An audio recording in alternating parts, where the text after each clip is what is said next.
Welcome back to another episode of the SERMAblast. This is where we cover breaking news in the world of sports and entertainment law. I'm Rich Lenkov. I'm the host, also the founder and CEO of the Sports and Entertainment Risk Management Alliance. We're very privileged to have someone who's all over the news in the last 24 hours. You've seen her on CNN, among many other outlets, Bernarda Villalona of the Joey Jackson law firm. Bernarda, welcome to the SERMAblast. Thank you for having me, Rich. My pleasure. So Alec Baldwin, we saw yesterday he was not charged, but actually a press release telling us he would be charged, which is a little unusual in and of itself. But this press release said that he will be charged with 2 counts of involuntary manslaughter. Of course, Alec Baldwin is an actor and also a producer on the set of Rust, who, fired the gun, is what the prosecutors say. He denies it. Talk to us a little bit about the specifics of this charge and what that looks like in New Mexico. So as of now, the prosecutor hasn't released their evidence or the grounds for their charges. All they did was give a simple press release, not even a press conference. But what we know now, which is today's Friday, January the 20th, is that Alec Baldwin is being charged with 2 counts of involuntary manslaughter. So a jury will have to decide not only is he guilty, but under which definition he's guilty. And also Halyna Hutchins was also charged with the same charges as Alec Baldwin. So when we're talking about involuntary manslaughter, because we talk about homicide, murder, felony murder, there's a huge difference. Involuntary manslaughter does not require intent.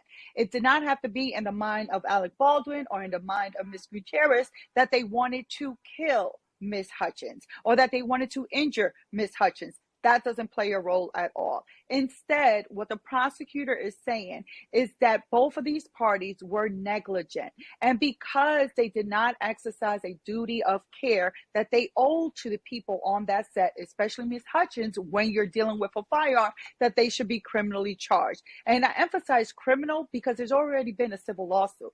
And that civil lawsuit, that settled in October. So Alec Baldwin thought that this was the end of this big fiasco. But here we have it now, criminal charges. That's a completely different ball game because we're talking about him losing his liberty. And I'll also mention, in terms of the 2 counts of involuntary manslaughter, one of those counts, if he is found guilty, there is a gun enhancement penalty of 5 years in prison. That's mandatory, which I think, in my opinion, was overly charged. I want to get to that opinion in a moment, but Bernarda, we've learned that there was as many as 150 rounds of live ammunition on this movie set, which sounds like an extraordinary number. And what was missing, and what is missing apparently from the charge, is how this live bullets got on the set. The state's attorney yesterday said that, or the district attorney said yesterday, that that's a red herring. She said it really doesn't matter how it got on the set. I still think if I'm a juror and I'm sitting there, deciding whether to convict Alec Baldwin and the other, the armorist, that's a key question. And anytime there's a key question, as someone who has been on both sides of criminal trials, that might be enough to cause reasonable doubt, and it might hurt the case of the prosecution. Absolutely, Rich. Absolutely, Rich. You got to think that the jury that's going to decide the guilt of both Alec Baldwin and as well as Ms. Gutierrez, they are civilians, just like you and I, just like the person that's waiting for the bus or waiting for the train. They're going to have a lot of questions in their minds. And while the prosecutor may tell them during closing arguments or throughout, do not focus on how that projectile, that live cartridge was inside of that revolver. Focus on the actions of both Alec Baldwin and Halyna Hutchins. But still, I think as a defense attorney, I will be using that main piece of evidence of lack of evidence of not knowing how it got into that firearm as evidence that how can I be negligent if it wasn't foreseeable to me that I could have killed or shot this person.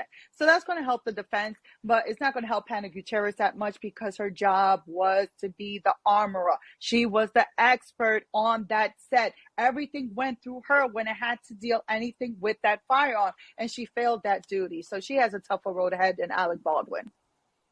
That's especially true. Your point is excellent. And it's especially true when you consider how long this investigation took place, right? I mean, many were complaining about how long it took place. If I'm a juror and I think, well, after all of this time, they still don't know how the bullet got on that set, that's enough that's a sliver of reasonable doubt is all you need in the mind of one juror. So that might be enough. But I want to really focus my next question on, the implication of this charge alone, this pending charge on movie making and film sets, because a lot of our audience are involved in filmmaking. That's kind of one of our key areas. And what impact do you have? Because actually the prosecutor said yesterday that one of the goals in this soon to be charged is sending a message, right? And typically that's what one of the goals in prosecution is not just in this case, but in sending a message. What message would a conviction have, if any, on filmmaking, both in New Mexico and anywhere? But Rich, that same message could have been sent with the civil lawsuit that was just settled. You didn't have to go to a criminal courtroom to try to get some kind of justice, because we understand that it was an accident. Neither of the parties had no idea. They had any idea that that revolver had a live cartridge in it. Hence, why it's involuntary manslaughter as opposed to intentional murder. But what message does it send? What's in the books right now for actors to define what is my role? What am I supposed to do? Do you have something that across the board everyone must follow? It's different depending on who you ask. If you don't have a set measure of guidelines, then it's difficult to hold different people accountable. So, for example, the Screen Actors Guild came out with a press release. I believe it was either yesterday or today. All my days are getting mixed up. And they are backing Alec Baldwin. Like, it's not the duty of the actor to actually, check the firearm. Let me see if it has a live round. Wait, hold up. Do I even know what a live round looks like? Wait, hold up. Do I even know how to open up a revolver? Do I know any of that? No, that's why you have experts on the scene to handle that task itself. So I think it's going to put a lot of burden now going forward on movie sets and just on any type of set, that you have to follow certain guidelines, because you don't want to be put in the same predicament as Alec Baldwin and Halyna Hutchins. So it's going to be difficult.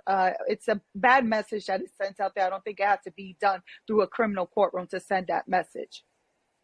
Bernarda, you mentioned that perhaps an actor like Alec Baldwin would not be charged with the responsibility of knowing that a gun he was handed and perhaps even told was cold would in fact be live. Now, perhaps he was told it was cold. He was told it was cold.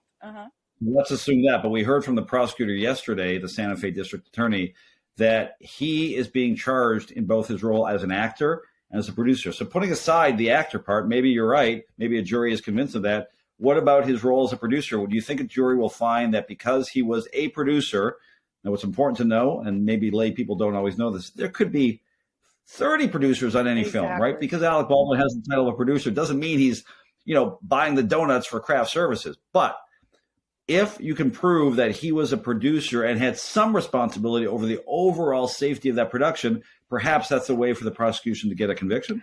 Yeah, Rich, but was he a producer in terms of vanity producer, where his name was just going to be put forward in the credits? Or was he actually a producer that was active in the day-to-day questions and on the day-to-day movements on that set? We don't know. So the prosecutor is going to have to lay out what were his duties as an executive producer, the producer itself. What was he supposed to do day in and day out? Because I will think one of his duties is to hire an armorer to actually be able to speak to the other actors on the set, or even myself, of how I should go about handling this deadly weapon. You would think that would be one of the goals.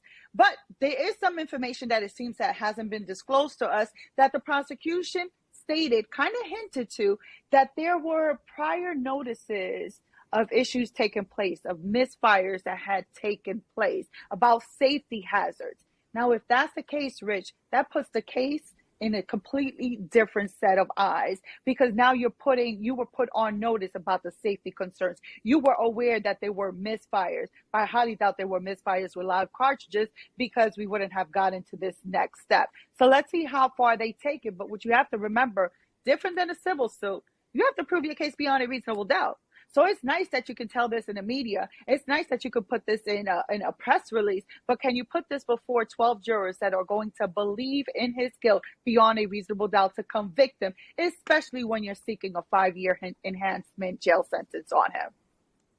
Yeah, notice really obviously a huge issue and differentiator here, and something I think a jury could really get their heads around, right? But I want to ask you one more question about, another really interesting point in this case, because yesterday the Santa Fe district attorney took pains in several, media appearances, even though there wasn't a press conference. She later gave some interviews, and she said what she said was that Alec Baldwin was lying about not pulling the trigger. He gave an interview to George Stephanopoulos a few months ago where he definitively said, asserted that he did not pull that trigger. Well, she said yesterday, the DA said that FBI, we know this because it was released, I think, in August, the FBI report saying that the trigger was in fact pulled. So let's put you in the place of Alec Baldwin's attorney. If you were dealing with that difference in testimony, how would you deal with it? Because it seems damning if just on a credibility issue alone, if that's the case. Well, Rich, if I were Alec Baldwin's attorney, he would have never spoken to any news media outlet because these words now wouldn't be used against him in this prosecution.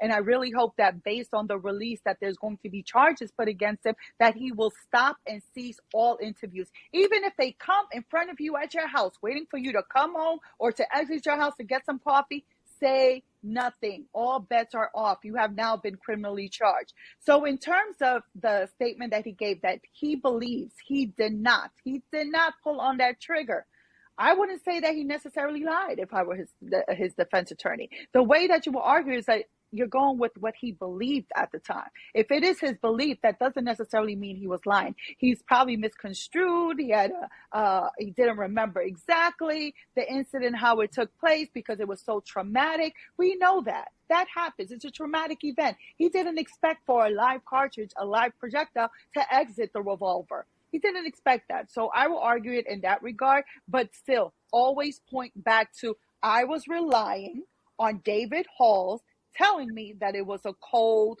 gun. Cold gun means ready to fire with dummy bullets, not with a live cartridge. So David Halls was the assistant director. He pled out his charge. So do you think we'll see him testify against Alec Baldwin and against the armorist? And if so, what do you think that expected testimony would look like? So, Rich, based on his level of culpability, and I think he has a high level of culpability, this being Mr. Hall, I believe that he reached a plea agreement with the prosecution to that lesser count with a suspended sentence, with a guarantee of no jail, with him agreeing to testify in whatever cases, criminal cases, that they have open or plan to open. So I think that was a part of his agreement, because if you're the person who actually handed the deadly weapon to Alec Baldwin, you assisted, you facilitated, you misrepresented that it was a cold gun, then you would think that you would have David Hall sitting right next to Ms. Gutierrez at the time of trial, but you don't have that. So we should expect to hear testimony from him. I wonder whether during the preliminary hearing, whether the prosecution will call him to testify in a preliminary hearing in front of a judge or wait until the time of trial. Yeah, it's really interesting. One more thing before we let you go, I wanted to ask you about something you referenced earlier. You know, you quite appropriately pointed out that this is a pending criminal charge. There has been a resolution of the civil suit by the family, at least one of the civil suits by the family. What's interesting is that, you know, the family resolved their civil suit against Alec Baldwin and against the production, and they also were made a producer on the film should it be completed. So on the one hand, they are now in some ways partners with Alec Baldwin and invested in the success of this production. But yet in the wake of yesterday, they also came out and said that they are happy with the criminal charges. Mm-hmm. So there seems to be a dichotomy there between, you know, their willingness and, of course, you know, major sympathies to the family, of course. But there's a dichotomy between their willingness to enter into a resolution with the civil case, but also be pursuing this criminal or help pursuing the criminal case. Exactly, Rich. And you got to think, so they reached a civil settlement. This was in October 2022. And what Matthew Hutchins, the husband of Miss Hutchins, had said, I have no interest in engaging in recriminations or attribution of blame. All of us believe her death was a terrible accident. I am grateful that the producers and the entertainment community have come together to pay tribute to her final work. So that was, let me read the first part. We have reached a settlement subject to court approval for a wrongful death case against the producers of Rust, including Alec Baldwin and Rust Movie Productions. As part of the settlement, our case will be dismissed. The filming of Rust, which I will now executive produce, will resume with all the original principal players on board in January 2023. So we're seeing two different sides of the Hutchins family now. The civil lawsuit has been settled, subject to court approval. It's not going to affect the criminal case. However, if I were Alec Baldwin's attorney, if I had some hint until the closing of a criminal case took place, I would not have settled. Because while we may say that it's not going to be used during the criminal case, guess who's hearing it? The jury pool, who's going to make a decision on your fate in the criminal case. So it's a turning of events, but we also got to remember that the prosecutor in this case, the Santa Fe prosecutor, she doesn't simply represent Ms. Hutchins. She represents the county, the people of the state of Santa Fe. So when she's making a decision based on protecting the people of that state and not just the family of Ms. Hutchins. So Ms. Hutchins' family can be like, I don't want anything to deal with it. I don't want anything with the criminal case. They have to do what's best for the people of that state, the people of that county. So that's why it's the prosecutorial discretion to determine whether criminal charges should be filed. Last question. Does Alec Baldwin go to jail? If I'm representing him, no, he doesn't. But Rich, it's going to depend. It's going to depend on the caliber of attorneys that he has. In a case like this, he needs to be mindful. He needs a criminal attorney, one that has jury trial experience, who's been in the courtroom. He needs also someone that is savvy with the media, savvy with the public, because you're going to be trying two cases, one inside of the courtroom, one outside of the courtroom. So, and both parties have to be aware of what each one is doing so they don't damage their respective positions. But Alec Baldwin, I hope that he does not go to jail. Even if he's found guilty, I don't think that he should go to jail. It's really clear cut here that it was an accident and there was no intent to kill or cause harm.